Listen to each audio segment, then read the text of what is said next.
नमस्कार दोस्तों, मैं कौशल गांधी राजीव गांधी शासकीय कला एवं वाणिज्य महाविद्यालय परवीन डिस्ट्रिक्ट उर्गली में पदस्थ हूँ। दोस्तों, आज हम भारतीय इतिहास की विषय वस्तु के अंतर्गत कृषक समुदाय का इतिहास लेखन के बारे में अध्ययन करेंगे। इससे पहले दोस्तों हमने पहला इसका 2 वीडियो मैंने इस टॉपिक से संबंधित अपलोड कर चुका हूँ। पहला वीडियो में दोस्तों प्राचीन भारतीय इतिहास से संबंधित कृषकों की स्थिति के बारे में आपको अवगत कराया है, और दूसरा वीडियो में मैंने मध्यकालीन भारतीय इतिहास के अंतर्गत कृषकों की स्थिति के बारे में अवगत कराया है। दोस्तों, आज हम देखेंगे दोस्तों जो है अंग्रेजी शासनकाल में किसानों की दशा के बारे में देखेंगे।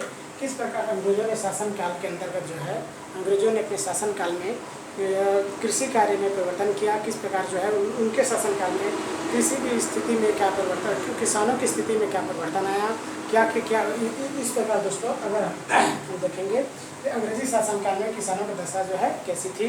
तो किसानों की दशा जो है बहुत ही खराब थी दोस्तों अंग्रेजी शासनकाल में। इससे पूर्व जो है भारत में जो किसान थे, जो गाँव में मुख्य रूप से निवास करते थे, उनकी स्थिति जो है संतोषप्रद थी। लेकिन जैसे अंग्रेज जो भारत में आए, उनकी जो नीतियों के कारण जो है जो मुख्य रूप से उन्होंने 3 नीतियाँ अपनाए दोस्तों, जिसका अभी हम वर्णन करेंगे। आपका जमींदारी या जिनका वर्णन हम करेंगे कि उन्होंने 3 जो है आर्थिक नीतियाँ मुख्य रूप से जो है अपनाए थे। उनके अंतर्गत है स्थायी बंदोबस्त। पहला है दोस्तों आपका स्थायी बंदोबस्त। पहला है स्थायी बंदोबस्त। स्थायी बंदोबस्त इसी को जमींदारी व्यवस्था कहते हैं दोस्तों। स्थायी बंदोबस्त या जमींदारी व्यवस्था, इसको क्या कहते हैं? जमींदारी व्यवस्था कहते हैं। इस व्यवस्था के अंतर्गत क्या हुआ था? 1789 ईस्वी में सर जॉन शोर ने, ध्यान से सुनिएगा दोस्तों, ये जो 3 व्यवस्था था ब्रिटिश शासनकाल के अंतर्गत, इन तीनों व्यवस्था में कहीं न कहीं जो है कृषकों की स्थिति जो है पूरी तरह से शोषित हुए। किसानों को बहुत अधिक जो है कठिनाइयों का सामना करना पड़ा, और यहाँ तक कि उनकी स्थिति जो है दयनीय हो गई। और वे क्या किए, कालांतर में जो है कृषि कार्य को छोड़ करके वे वनों में भागना, वनों में पलायन करना आरंभ कर दिए। यानी इतनी गंदा स्थिति थी इन तीनों की व्यवस्था के अंतर्गत जो है कि किसानों को जो है उनकी स्थिति बद से बदतर होती चली गई। तो पहले दोस्तों हम देखेंगे स्थायी बंदोबस्त। तो स्थायी बंदोबस्त ये जो व्यवस्था थी दोस्तों, ये जो है 1789 ईस्वी में सर जॉन शोर ने भूराजस्व व्यवस्था की एक नई पद्धति जो है स्थायी बंदोबस्त का निर्माण किया था। किसने किया था दोस्तों इस व्यवस्था को, स्थायी बंदोबस्त को? सर जॉन शोर ने, जिसे लॉर्ड कॉर्नवालिस ने 22 मार्च 1793 को लागू किया था। देखिए 1789 ईस्वी को सर जॉन शोर ने क्या किया था? भूराजस्व व्यवस्था की एक नई पद्धति स्थायी बंदोबस्त का निर्माण किया, जिसे लॉर्ड कॉर्नवालिस ने 22 मार्च 1792 को क्या किया? लागू किया। ये किन क्षेत्रों में लागू किया दोस्तों स्थायी बंदोबस्त? ये जो है बंगाल, बिहार, उड़ीसा, किन किन क्षेत्र में? पहला है बंगाल, बिहार, उड़ीसा, उत्तर प्रदेश के वाराणसी तथा गाजीपुर क्षेत्र और उत्तरी कर्नाटक के क्षेत्र में ये व्यवस्था थी, उनको लागू किया गया। किनके द्वारा ये जो व्यवस्था आरंभ की गई? किसके द्वारा? सर जॉन शोर के द्वारा। और इस व्यवस्था को व्यवस्थित रूप से लागू करने वाले कौन थे दोस्तों? कॉर्नवालिस। कौन थे? लॉर्ड कॉर्नवालिस, जिसने 22 मार्च 1793 को इस व्यवस्था को इन्होंने लागू किया था। तो स्थायी जो बंदोबस्त थी दोस्तों 3 क्षेत्रों में लागू किया गया। बंगाल, बिहार, उड़ीसा, उत्तर प्रदेश के वाराणसी क्षेत्र में तथा उत्तर प्रदेश के 2 मुख्य क्षेत्र थे, वाराणसी तथा गाजीपुर क्षेत्र में, और उत्तरी कर्नाटक क्षेत्र में स्थायी बंदोबस्त को लागू की गई। स्थायी बंदोबस्त को दोस्तों इस्तेमारी बंदोबस्त अथवा जमींदारी प्रथा के नाम से भी जाना जाता है। जो स्थायी बंदोबस्त है, इस स्थायी बंदोबस्त को क्या कहा जाता है? इस्तेमारी बंदोबस्त अथवा जमींदारी प्रथा के नाम से भी जाना जाता है। इस प्रणाली के अनुसार जमींदारों को भूस्वामी स्वीकार किया गया। इसके अंतर्गत क्या किया गया दोस्तों? स्थायी बंदोबस्त के अंतर्गत, जो स्थायी बंदोबस्त के अंतर्गत जो है जो भूस्वामी थे, क्या थे? स्थायी बंदोबस्त के अंतर्गत जो स्थायी बंदोबस्त के अंतर्गत जमींदारों को भूस्वामी स्वीकार किया गया। किनको भूस्वामी स्वीकार किया गया? कृषकों को भूस्वामी स्वीकार नहीं किया गया दोस्तों। जो जमींदार थे उनको भूस्वामी स्वीकार किया गया। सरकार जो है भू राजस्व के लिए जमींदारों को ही उत्तरदायी मानती थी और इसमें यह व्यवस्था की गई दोस्तों, जमींदारों को भू राजस्व का क्या माना गया? भूस्वामी स्वीकार किया गया। और जो लगान वसूल करने की जिम्मेदारी किसको दी गई? इन्हीं जमींदारों को जिम्मेदारी दी गई, उत्तरदायी दी गई कि आप जो है एक निश्चित समय तक जो है निश्चित दर का जो राजस्व है उसको निश्चित समय में आप जो है किसानों से वसूल कीजिए और हमें जो है निश्चित समय तक जो है ब्रिटिश राज को इसमें जमा कीजिए। यानी इस प्रकार की स्थायी जो बंदोबस्त दोस्तों, इसको हम स्थायी बंदोबस्त कहते हैं। 1794 में पारित इसके साथ साथ दोस्तों इसी व्यवस्था में क्या की गई थी? 1794 में पारित सूर्यास्त नियम के अनुसार, इस व्यवस्था में कौन सा नियम था दोस्तों? सूर्यास्त नियम। इस नियम में क्या इसमें क्या था कि सूर्यास्त नियम के अनुसार निर्धारित तिथि को भू राजस्व जमा नहीं करने वाले जमींदारों को, निर्धारित तिथि को भू राजस्व जमा न करने वाले जमींदारों की भूमि जब्त कर ली जाती थी। इसमें क्या होती थी दोस्तों? 1794 में जो सूर्यास्त नियम लागू किया गया था, इस व्यवस्था के अंतर्गत जो जमींदार निर्धारित तिथि को भू राजस्व जो है जमा नहीं कर पाते थे, उनकी जो है खेत जो है, उनकी जो संपत्ति जो है, उनकी जो भूमि जो है जब्त कर ली जाती थी। यह कुल ब्रिटिश भारत के 19% क्षेत्र पर लागू थी दोस्तों। कितनी प्रतिशत क्षेत्र पर यह व्यवस्था लागू थी? ब्रिटिश भारत के 19% क्षेत्र पर यह व्यवस्था लागू थी तथा इस व्यवस्था में लगान का 1/11 भाग इसमें क्या हुआ तो इसमें लगान कितना निर्धारित किया गया? इस व्यवस्था के अंतर्गत जो है लगान का 10/11 भाग जो है भाग सरकार का तथा 1/11 भाग जो है जमींदारों को निश्चित किया गया। भूमि पर जमींदारों का अधिकार जो है पैतृक तथा हस्तांतरित था दोस्तों। जो भूमि पर जो है इस व्यवस्था के अंतर्गत भूमि का जो स्वामी किसको माना गया? जमींदार को माना गया। और जो है इसमें उनके जो और वे पैतृक उनको स्वीकार किया गया कि जो भूमि है वह जमींदारों के बाद उनके पुत्रों को प्राप्त हो जाएगा, यानी वे जमींदार बन जाएंगे। इस प्रकार पैतृक आधार पर यह व्यवस्था जो है लागू की गई, जिनको बोलते हैं पहला जो ये व्यवस्था जिसको स्थायी बंदोबस्त या इस्तेमाली बंदोबस्त या इसी को कहते हैं जमींदारी व्यवस्था। ये पूर्व ब्रिटिश भारत प्रांत के 19% क्षेत्र पर लागू थी। अब इस व्यवस्था का दुष्परिणाम ये पड़ा दोस्तों, इसमें तो ये निश्चित की गई, इसका लाभ ब्रिटिश साम्राज्य को बहुत अधिक हुआ, क्योंकि अकाल पड़े या जो है अकाल पड़े या वर्षा कम हो या किसी भी प्रकार की समस्या जो है किसानों को हो, कृषि से संबंधित हो, लेकिन उनको इससे कोई मतलब नहीं था, कोई महत्व नहीं था उनके लिए। उनको सिर्फ जो है किसानों को प्रत्येक वर्ष जो है निश्चित रूप से जमींदारों को उनको प्रत्येक वर्ष जो है निश्चित दर में जो निर्धारित किया गया था उनको लगान वसूल करना था। उनको भू राजस्व ब्रिटिश राजस्व में जो है लगान जमा करना था। यदि वे नहीं जमा कर पाते थे तो जो है जो जमींदारों की जो भूमि थी वो जब्त कर ली जाती थी। लेकिन इसमें सबसे अधिक घाटा दोस्तों इसमें ये था कि जो निश्चित तो लगान अंग्रेजों के द्वारा जारी थी, निश्चित लगान अंग्रेजों के द्वारा तो निर्धारित की गई थी, लेकिन इसमें यह निर्धारित नहीं किया गया था कि जमींदार जो है किसानों से कितना प्रतिशत राजस्व अदा करेंगे, वसूल करेंगे। ये कोई व्यवस्था नहीं थी दोस्तों। परिणामस्वरूप जो जमींदार होते थे वे मनमाने तरीके से क्या करते थे, किसानों का शोषण करते थे। किसानों को परिणामस्वरूप क्या हुआ, किसानों की दयनीय स्थिति हो गई। और इस व्यवस्था जो है पूरी तरह से जो है ब्रिटिश साम्राज्य के अनुकूल थी दोस्तों। और जो भारतीय जो कृषक थे उनकी स्थिति इस व्यवस्था में पूरी तरह से बद से बदतर होता चला गया। अगला दोस्तों रैयतवाड़ी व्यवस्था। दूसरा इसमें रैयतवाड़ी व्यवस्था, दूसरा व्यवस्था दोस्तों रैयतवाड़ी व्यवस्था। रैयतवाड़ी व्यवस्था,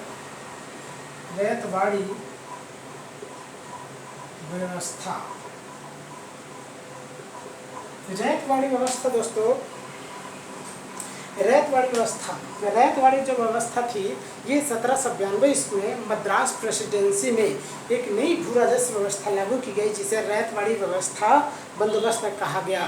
यानी रैयतवाड़ी सेटलमेंट, यानी जो रैयतवाड़ी व्यवस्था थी दोस्तों, रैयत मतलब होता है दोस्तों किसान, रैत का मतलब होता है किसान, यानी यह इस व्यवस्था के अंतर्गत किसानों को भूस्वामी स्वीकार किया गया।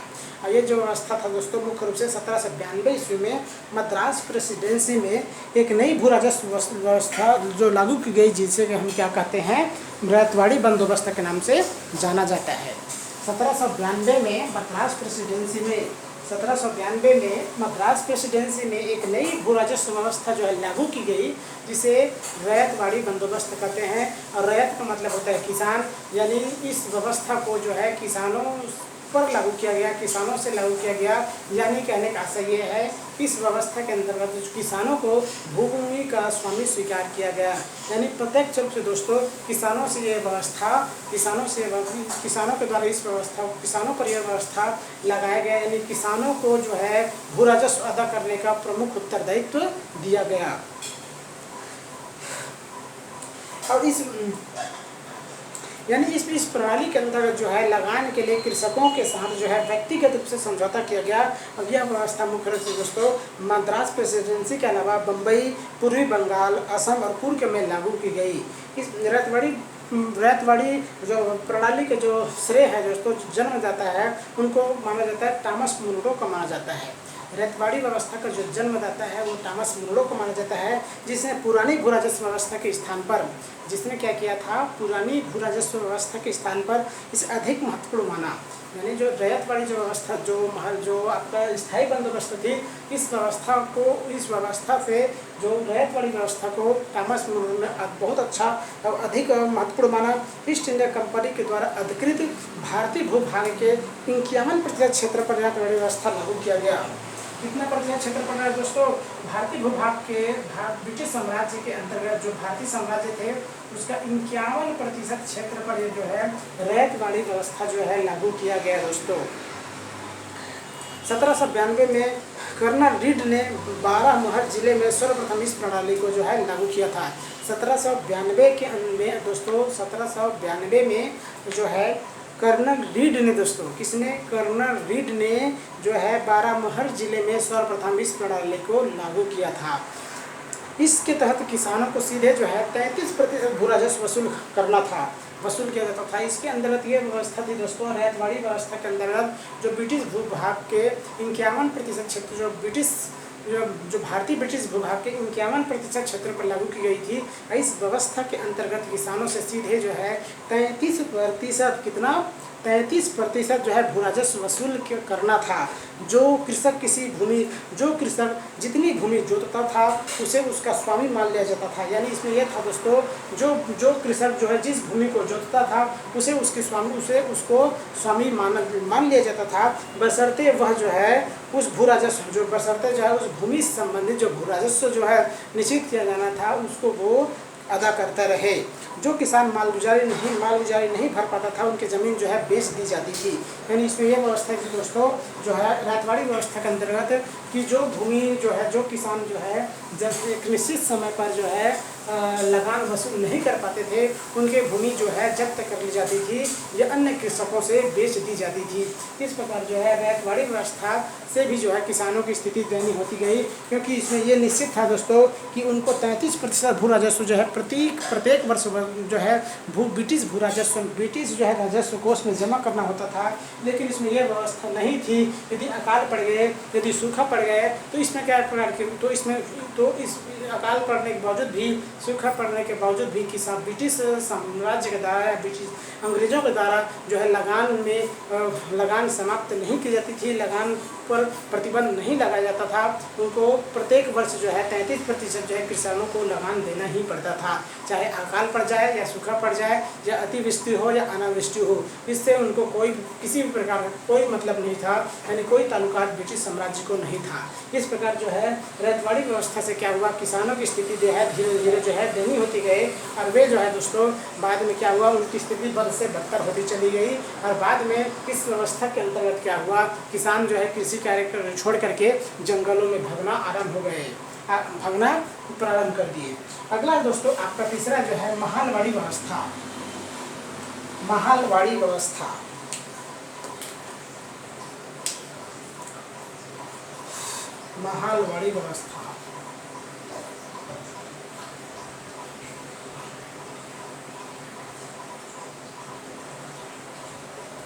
महालवाड़ी व्यवस्था।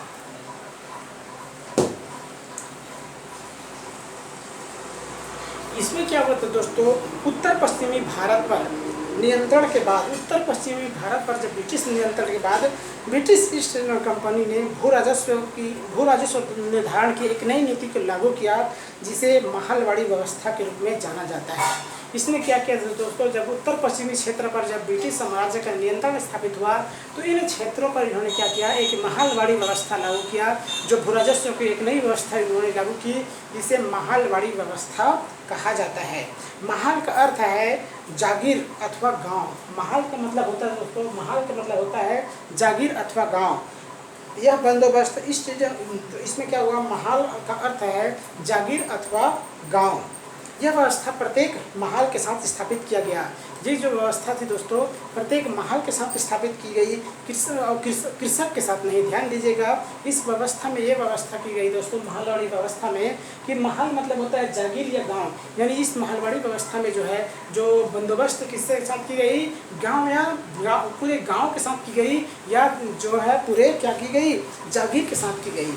यानी इस व्यवस्था में प्रत्येक महल के साथ जो है समझौता की गई, इसकी संबंध स्थापित की गई, कृषक के साथ नहीं। इसमें पूरे एक गांव को जो है समुदाय के रूप में इसके साथ संबंध स्थापित किया गया, कि यानी इसका हम उदाहरण के रूप में आपको समझाएं कि कोई किसी भी क्षेत्र विशेष को, जैसे कोई एक गाँव है, उस गाँव में जितने कृषक हैं और जो कृषि भूमि है, उसको एक संगठित रूप से उस गाँव विशेष के लिए उन्होंने ब्रिटिश साम्राज्य के द्वारा या अंग्रेजों के द्वारा कर निर्धारित किया गया कि अमुक गाँव से हमें इतना प्रतिशत जो है राजस्व वसूल करना है। यानी इतनी उस अमुक गांव के द्वारा, अमुक गांव को इतना प्रतिशत, यानी जो भी निर्धारित किया जाता था ब्रिटिश साम्राज्य शासन के द्वारा, उनको जो है राजस्व वसूल उनको ब्रिटिश कोष में जमा करना होता था। इस व्यवस्था के जन्मदाता थे दोस्तों हाल्ट मैकेंजी थे। इस व्यवस्था के जन्मदाता थे वे कौन थे, हाल्ट मैकेंजी। क्या व्यवस्था थे, इस व्यवस्था के जन्मदाता कौन थे, हाल्ट मैकेंजी। सन 1819 के अपने प्रतिवेदन में हाल्ट मैकेंजी ने महालवाड़ी भू व्यवस्था का सूत्रपात किया। किसने, सन 1819 के अपने प्रतिवेदन में हाल्ट मैकेंजी ने भू राजस्व व्यवस्था का जो महालवाड़ी भू राजस्व व्यवस्था का सूत्रपात किया। सन 1822 ईस्वी में इस व्यवस्था को कानूनी रूप दिया गया और यह बंदोबस्त ईस्ट इंडिया कंपनी के द्वारा निर्धारित क्षेत्रों में 30% भाग पर लगाया गया है दोस्तों। कितना प्रतिशत क्षेत्र पर लगाया गया, 30% क्षेत्र पर लगाया गया। ये जो महालवाड़ी व्यवस्था थी, ये 30% क्षेत्र पर लगाया गया। और इसमें यह निर्धारित किया गया कि ग्राम प्रधान अथवा लंबरदार भू राजस्व वसूली करने के लिए उत्तरदायी होगा। जो गांव का जो प्रधान है वो क्या है, मेरा लंबरदार है, वो जो है भू राजस्व वसूल करने के लिए उत्तरदायी होगा। यहाँ जमींदार लगान, यहाँ जो है, अब उसमें क्या हुआ दोस्तों, इसमें ये भी निश्चित नहीं किया गया है कि कौन जो जमींदार है या जो गांव के जो प्रधान है, वो जो है किसानों से कितना प्रतिशत राजस्व वसूल करेगा और कितना प्रतिशत राजस्व वसूल करेगा। ये तो निश्चित कर दी गई कि जो है उस गांव विशेष से जो है एक निश्चित मात्रा में जो है ब्रिटिश राजकोष में राजस्व अदा करना होगा, लगान जमा करना होगा। लेकिन इसमें यह निर्धारित नहीं की गई कि जमींदार के द्वारा जो है किसानों से कितना प्रतिशत राजस्व वसूल किया जाएगा, ये निर्धारित नहीं था दोस्तों। परिणाम स्वरूप इसमें क्या हुआ कि जहाँ भूमि सामूहिक थी वहाँ लगान भूमि किराए का 95%। अगर हम देखें इससे क्या हुआ दोस्तों, इससे परिणाम स्वरूप जो है किसानों का भी अधिक जो है शोषण होना आरंभ हुआ। इसमें क्या हुआ दोस्तों, जहाँ जमींदार लगान वसूल करता था वहाँ लगान भूमि किराए का 30% था। अगर हम देखें कि जहाँ जो जमींदार होते थे, जिस ग्राम विशेष से जमींदार जो है किसान वसूल करते थे, उस वहाँ लगान भूमि किराए का 30% था। जहाँ भूमि जो है सामूहिक थी वहाँ लगान भूमि किराया का 95% था।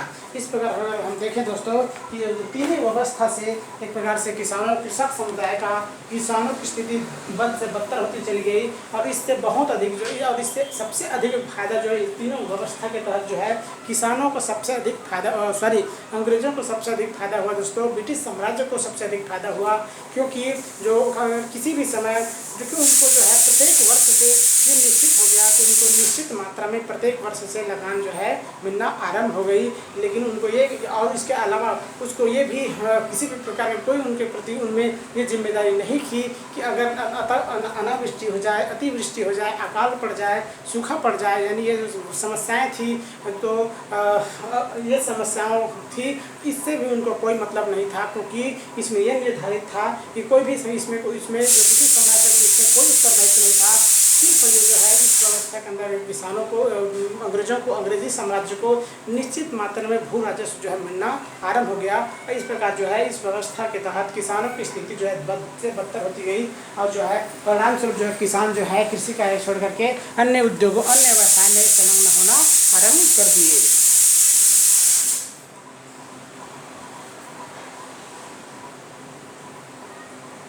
इसके अलावा अगर हम देखें दोस्तों, इसका अगला है दोस्तों खाद्यान्न की अपेक्षा व्यापार पर ध्यान। अगला है दोस्तों खाद्यान्न की अपेक्षा व्यापार पर ध्यान। खाद्यान्न की अपेक्षा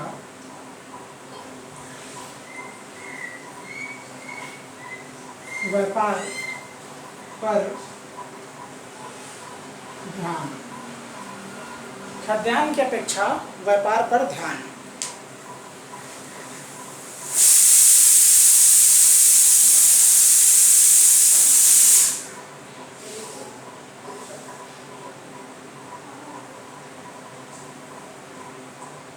खाद्यान्न की अपेक्षा व्यापार पर ध्यान। अंग्रेजों ने अपने शासन में खाद्यान्नों की अपेक्षा वाणिज्य की दृष्टि से नगद वस्तुओं जैसे दोस्तों कपास, नील, जूट व चाय के उत्पादन पर अधिक बल दिया। जो यानी इसके अंदर क्या हुआ, खाद्यान्न की अपेक्षा व्यापार पर अधिक ध्यान दिया गया दोस्तों।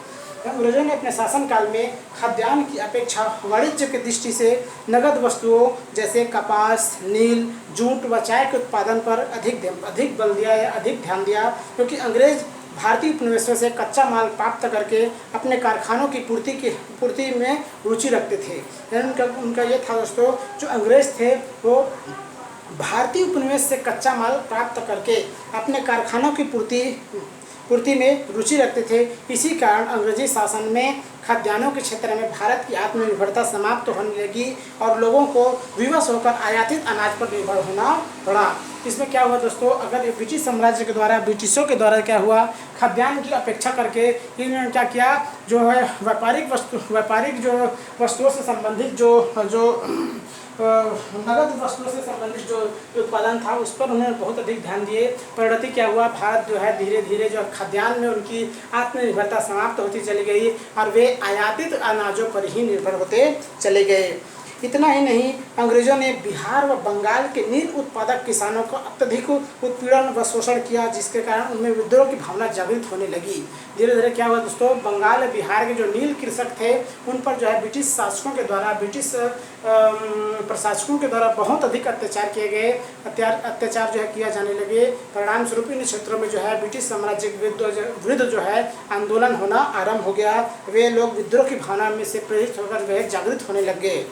वस्तुतः भूमि का छोटे टुकड़ों में विभाजन, वस्तुतः क्या है, भूमि का छोटे छोटे टुकड़ों में विभाजन, खाद्यान्नों का अभाव, राजस्व अधिकारियों के शोषण और महाजनों व साहूकारों के कारण किसान विद्रोह के लिए विवश हुए थे। ये सब कारण थे दोस्तों। मुख्य रूप से हम देखें कि भूमि का छोटे छोटे टुकड़ों में बांटा जाना, खाद्यान्नों का अभाव, राजस्व अधिकारियों के शोषण और महाजनों व साहूकारों के कारण किसान जो है, महाजनों व साहूकारों के द्वारा किसानों को प्रताड़ित करना, उनका शोषण करना, ये सभी कारण दोनों दोस्तों किसानों के द्वारा विद्रोह, किसानों के ये सभी कारण थे जिनके वजह से किसान जो है विवश हुए विद्रोह करने के लिए या आंदोलन करने के लिए। इस समय होने वाले विद्रोहों में अगर हम देखें, इस समय तक अगर मुख्य जो विद्रोह हुए उनमें मुख्य रूप से नील विद्रोह, कुकी विद्रोह, मोपला विद्रोह आदि जो है विद्रोह किसानों के द्वारा मुख्य रूप से किए गए दोस्तों, जो आरंभिक किसान आंदोलन में इनका महत्वपूर्ण योगदान है। कृषकों के साथ गांधी पटेल एवं प्रसाद का आना। अब इसमें क्या हुआ दोस्तों, जब किसानों की स्थिति बद से बदतर होते चली गई, उनकी स्थिति दयनीय होती चली गई, तो जो भारत के जो प्रमुख जो नेता थे वे जो है धीरे धीरे जो है किसानों की तरफ ध्यान दिए और किसानों के समर्थन में, किसानों के मांग के समर्थन में ये जो है किसानों के साथ जो है शामिल होना आरंभ हो गए। उन्हें मुख्य रूप से थे गांधी, पटेल और राजेंद्र प्रसाद जी। कृषक आंदोलन को राष्ट्रीय स्तर पर संगठित करने में महात्मा गांधी और सरदार पटेल और राजेंद्र प्रसाद ने महत्वपूर्ण योगदान दिया दोस्तों। जो कृषक आंदोलन थे दोस्तों, उनको राष्ट्रीय स्तर पर जो है संगठित करने में, कृषक आंदोलन को राष्ट्रीय स्तर पर संगठित करने में महात्मा गांधी और सरदार पटेल के अलावा डॉक्टर राजेंद्र प्रसाद का भी बहुत अधिक महत्व योगदान था दोस्तों। निरंतर शोषण से पीड़ित नील की खेती करने वाले किसानों को 1917-18 में महात्मा गांधी ने चंपारण में विरोध के लिए प्रेरित किया। इसमें क्या हुआ दोस्तों कि कृषकों की स्थिति के अंतर्गत हम देखें तो इसी समय दक्षिण अफ्रीका से महात्मा गांधी भारत में आए थे 1915 में। उसके बाद उन्होंने क्या किया, 1915 में अहमदाबाद के साबरमती नामक क्षेत्र में क्या किया, सत्याग्रह आश्रम की स्थापना की। उसके बाद क्या किया, वे जो है धीरे धीरे भारतीय राजनीति में पैर पसारना आरंभ किए। इसके अंतर्गत इसी बीच क्या हुआ दोस्तों, जो बिहार और बंगाल के जो कृषक थे, मुख्य रूप से जो चंपारण के जो किसान थे, 1917-18 में उन्होंने क्या किया, यहाँ के किसानों को उन्होंने विद्रोह करने के लिए प्रेरित किया, विरोध करने के लिए प्रेरित किया। संभवतः किसानों के हितों की रक्षा की दृष्टि से यह गांधी जी के द्वारा संचालित प्रथम विद्रोह था दोस्तों। 1917 में दोस्तों चंपारण सत्याग्रह किया गया। इसमें क्या हुआ था, जो चंपारण सत्याग्रह में दोस्तों किसानों का बहुत अधिक शोषण किया जाता था। इससे किसानों को वांछित लाभ भी हुआ और अंग्रेज सरकार ने भू राजस्व दर 1/4 भाग माफ कर दिया। इसमें जो राजस्व दर निर्धारित किया गया था ब्रिटिश साम्राज्य के द्वारा 1/4 भाग जो है 1/4 भाग तक जो है माफ कर दिया गया। ये चंपारण सत्याग्रह किया गया है। तो इस प्रकार दोस्तों 1917 का जो चंपारण सत्याग्रह था, यह गांधी जी के द्वारा चलाया गया प्रथम कृषक सत्याग्रह था, कृषक आंदोलन था। इसमें उनको पूर्ण रूप से सफलता मिली। इस प्रकार जो है किसानों के साथ जो है अब गांधी जी, सरदार वल्लभ भाई पटेल और डॉक्टर राजेंद्र प्रसाद भी इनके समर्थन में उठ खड़े हुए। अब इसके अलावा अन्य जो है क्रांतिकारी या जो राष्ट्रवादी नेता थे, इन्होंने जो है किसानों के समर्थन में धीरे धीरे उनके साथ जो है आंदोलन में शामिल होना आरंभ किए। इस विद्रोह की सफलता से प्रभावित होकर पुनः जो है गांधी जी और सरदार वल्लभ भाई पटेल ने खेड़ा में, यानी खेड़ा जो है दोस्तों वर्तमान में गुजरात में है, एक आंदोलन आरंभ किया जो सरकारी आंदोलन के विरुद्ध तीव्र प्रक्रिया कहा जा सकता है।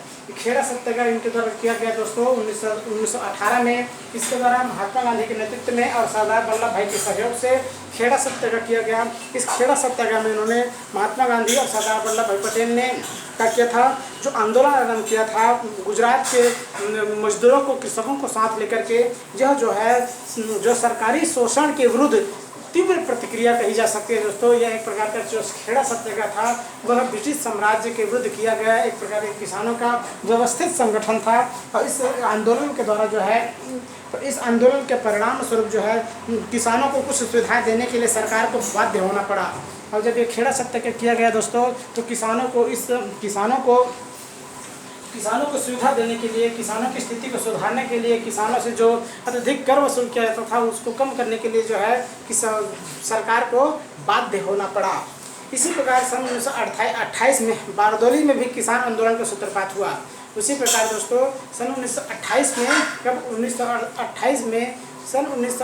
में बारदौली में भी किसान आंदोलन का सूत्रपात किया। इस बारदौली सत्याग्रह जो किसान आंदोलन किया गया, इस आंदोलन के जो प्रमुख थे दोस्तों, जो नेतृत्वकर्ता थे, ये थे सरदार वल्लभ भाई पटेल, जो सन 1928 में बारदौली सत्याग्रह के नाम से जाना जाता है। इस आंदोलन के फलस्वरूप कई कृषक संगठनों का गठन हुआ।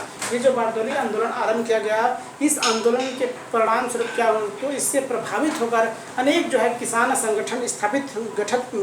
संगठन जो है गठित किए गए, जिनसे अंततः जो है 1936 ईस्वी में अखिल भारतीय किसान सभा का स्वरूप ग्रहण किया।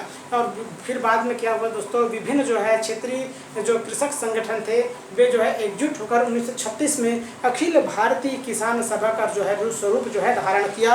और इनकी सदस्य संख्या में उत्तरोत्तर जो है दिन प्रतिदिन वृद्धि होती चली गई। इसका जो है प्रथम अधिवेशन जो है अखिल भारतीय किसान सभा का पहला अधिवेशन दोस्तों कहाँ हुआ, जो है लखनऊ में हुआ था।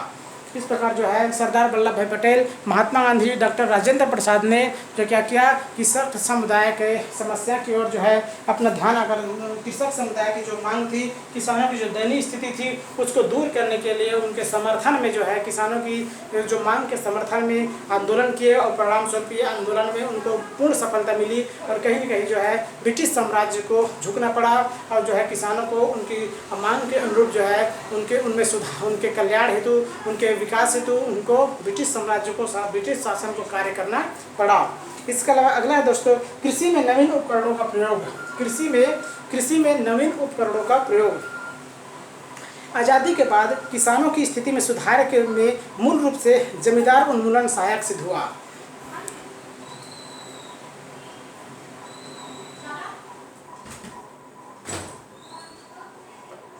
आज़ादी के बाद भारत में किसानों की स्थिति में सुधार में मूल रूप से जमींदार उन्मूलन सहायक सिद्ध हुआ। इस काल में कृषि की तकनीक में भी सुधार होने से उत्पादन में वृद्धि हुई। यानी कृषि में नवीन उपकरणों का प्रयोग धीरे धीरे क्या हुआ दोस्तों, आधुनिकीकरण आई, औद्योगिकरण आया और जो है धीरे धीरे जो है प्रत्येक क्षेत्र में विकास हुआ, उन्नति हुई। परिणाम स्वरूप जो है कृषि में भी उन्नति हेतु जो है नवीन यंत्रों का प्रयोग किया जाने लगा, नवीन जो है उपकरणों का प्रयोग किया जाने लगा। और आज़ादी के बाद अगर हम भारत कृषक समुदाय के इतिहास देखें, कृषक समुदाय की स्थिति को देखें तो आज़ादी के बाद जो है किसानों की स्थिति में मुख्य रूप से धीरे धीरे जो है सुधार हुई। इस काल में कृषि की तकनीक में भी सुधार होने से उत्पादन में भी वृद्धि हुई। अब किसान कृषि में विभिन्न प्रकार के उपकरणों का प्रयोग करने लगे। तो अब क्या हुआ, किसान जो है कृषि कार्य में विभिन्न प्रकार के उपकरणों का प्रयोग करने लगे और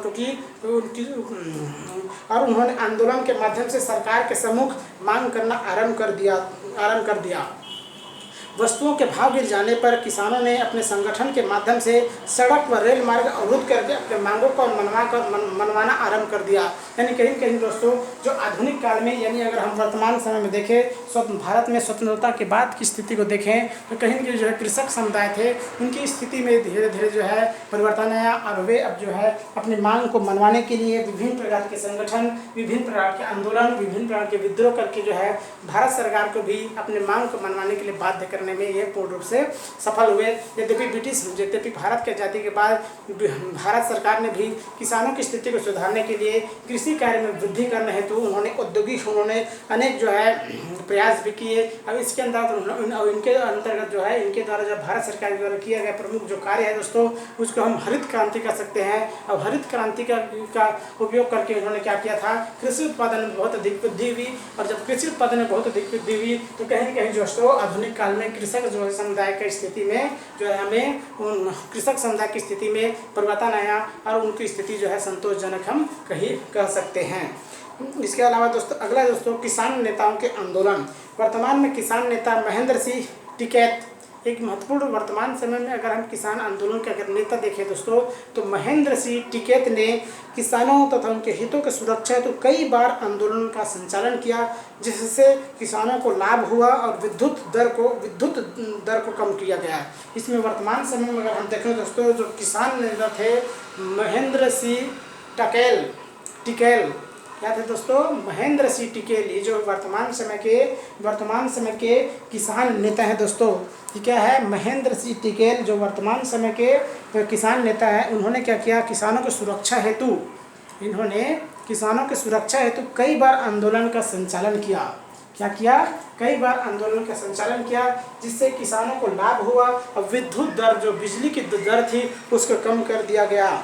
सरकार उत्पादित वस्तुओं के मूल्य कम करके शहरी क्षेत्र में सस्ती वस्तुएं उपलब्ध कराने के पक्ष में रहती है। जो सरकार है दोस्तों वो उत्पादित वस्तुओं के मूल्य कम करके, सरकार जो है उत्पादित वस्तुओं के मूल्य कम करके शहरी क्षेत्र में सस्ती वस्तुओं उपलब्ध कराने के पक्ष में रहती है। मूल्य दरों की कमी किसानों को आंदोलनात्मक रुख अपनाने के लिए विवश करती है। मूल्य दर में कमी के कारण जो है किसानों को आंदोलनात्मक रुख अपनाने के लिए विवश करती है। कृषक अधिक धन लगाकर कम मूल्य पर उत्पादित अनाज को बेचने के लिए विरुद्ध रहते हैं। ये बात स्वाभाविक है दोस्तों कि जिस किसी कार्य करने के लिए उनको अधिक धन की आवश्यकता पड़ी हो, धन उसमें लगाया हो, और उससे उससे उत्पादित जो वस्तुएं हैं उनका मूल्य अगर निर्धारित मूल्य से जो है कीमत के अनुसार उनको मूल्य नहीं मिला तो वे क्या करेंगे, किसान जो है वो अपने अनाज को बेचने के लिए विरुद्ध पूर्ण रूप से बेचेंगे नहीं, यानी उनके विरुद्ध रहते हैं ताकि वह शोषण से बच सके। इस प्रकार जो है दूसरी तरफ सरकार किसान क्रेडिट कार्ड भी अब दे रही है। यानी कहीं न कहीं दोस्तों, यद्यपि कृषक समुदाय भी अपनी स्थिति में सुधार करने हेतु या कृषि उत्पादन में सुधार करने हेतु नवीन यंत्रों एवं उर्वरक का प्रयोग कर रही है। और भारत सरकार के द्वारा भी अब किसान क्रेडिट कार्ड के द्वारा जो है अनाज को वसूल किया जा रहा है। सोसाइटी के माध्यम से अनाज जो है खरीदा जा रहा है। इस प्रकार दोस्तों, अगर हम वर्तमान समय के अगर आधुनिक काल के अंतर्गत भारत की स्वतंत्रता के बाद की स्थिति को, कृषक समुदाय की स्थिति को देखें तो उनमें कहीं जो है हमें परिवर्तन देखने को मिलती है और कहीं उनमें जो उनकी आर्थिक स्थिति में हमें सुधार देखने को मिलती है। यदि सरकार ने किसानों की स्थिति को सुधारने के लिए कई महत्वपूर्ण कदम जो है उठाए हैं। वर्तमान समय में देखें दोस्तों, यद्यपि जो है सरकार ने किसानों की स्थिति को सुधारने के लिए जो है कई कदम उठाए हैं, किंतु वे अभी भी पर्याप्त नहीं है, संतोषजनक नहीं है। वस्तुतः जो है अपने अधिकारों की सुरक्षा के लिए किसानों में जागृति नितांत आवश्यक है, तभी वे उत्पीड़न व शोषण से मुक्त होकर सुखमय जीवन व्यतीत कर सकते हैं। अगर हम वर्तमान समय की स्थिति को देखें दोस्तों, तो जो किसान समुदाय हैं उन वर्तमान समय में जो भारत सरकार के द्वारा या जो श्रम विभाग के द्वारा जो कृषक समुदाय की स्थिति को सुधारने का जो प्रयास किया जा रहा है वह भी वर्तमान समय में संतोषजनक नहीं कहा जा सकता। जब तक जो है भारत के कृषक वर्ग जो है अपने अधिकारों के प्रति जागरूक नहीं होंगे, अपने विकास के प्रति जागरूक नहीं होंगे, तब तक जो है उनके विकास जो है संभव नहीं है, उनकी जो है स्थिति में परिवर्तन संभव नहीं है। यद्यपि इस प्रकार दोस्तों हम देखें कि भारतीय इतिहास के विषय वस्तु के अंतर्गत कृषक समुदाय के इतिहास लेखन के बारे में हम ये 3 वीडियो में कंप्लीट है दोस्तों। हमने पहले वीडियो में आपको ये बताया कि किस प्रकार जो है प्राचीन काल में किसानों की स्थिति कैसी थी, दूसरा हम काल में बताया दोस्तों कि मध्यकाल में किसानों की स्थिति कैसी थी, और तीसरा वीडियो में हम आपको बताया कि आधुनिक काल में किसानों की स्थिति कैसी थी। यानी इतिहास लेखन, यानी हम देखेंगे कि इतिहास को किस प्रकार लिखा गया, यानी उनकी स्थिति किस तीनों कालों में भारतीय इतिहास के जो 3 प्रमुख काल है, प्राचीन काल, मध्यकालीन काल और आधुनिक काल, तो इन तीनों कालों में किसानों की स्थिति कैसी थी। इस प्रकार जो है ये जो तो अलग अलग समय में किसानों की स्थिति अलग अलग थी। आधुनिक काल की अगर हम बात करें दोस्तों, तो आधुनिक काल में जो है ब्रिटिश शासन जैसे भारत में आए तो उससे पूर्व जो है वो किसानों की स्थिति अच्छी थी। लेकिन जब भारत में ब्रिटिश साम्राज्य आए, भारत में ब्रिटिश साम्राज्य का वर्चस्व कायम हुआ, तब वह दिन प्रतिदिन जो है किसानों की स्थिति में गिरावट आई। और ब्रिटिश साम्राज्य के द्वारा या ब्रिटिश शासन के द्वारा जो 3 नीति अपनाई गई थी, स्थायी बंदोबस्त या जमींदारी व्यवस्था, या इसी को कहते हैं इस्तेमारी बंदोबस्त, और दूसरा है आपका रैयतवाड़ी व्यवस्था, और तीसरा है दोस्तों आपका महलवाड़ी व्यवस्था। इन तीनों व्यवस्था से जो है किसानों की स्थिति बद से बदतर होती चली गई। और जो है कालांतर में क्या हुआ, जब भारत को स्वतंत्रता प्राप्त हुई तब जो है भारत सरकार के द्वारा किसानों की स्थिति को सुधारने के हेतु प्रयास किए गए। लेकिन वर्तमान समय में भी अगर हम देखें तो वर्तमान समय में भी किसानों की स्थिति को सुधारने के लिए जो सरकार के द्वारा जो प्रयास किया जा रहा है वह संतोषजनक नहीं है। उसको जो है किसानों की स्थिति को सुधारने के लिए एक जो है वृहद योजना के माध्यम से उनको प्रयास करना होगा, तभी जो है वर्तमान समय में जो है किसान जो है अपनी उन्नति का मार्ग प्रशस्त कर पाएंगे, वे जो है सुखपूर्वक अपना जीवन व्यतीत कर पाएंगे। इस प्रकार दोस्तों ये वीडियो आपका कंप्लीट हुआ। नमस्कार, धन्यवाद, साधुवाद।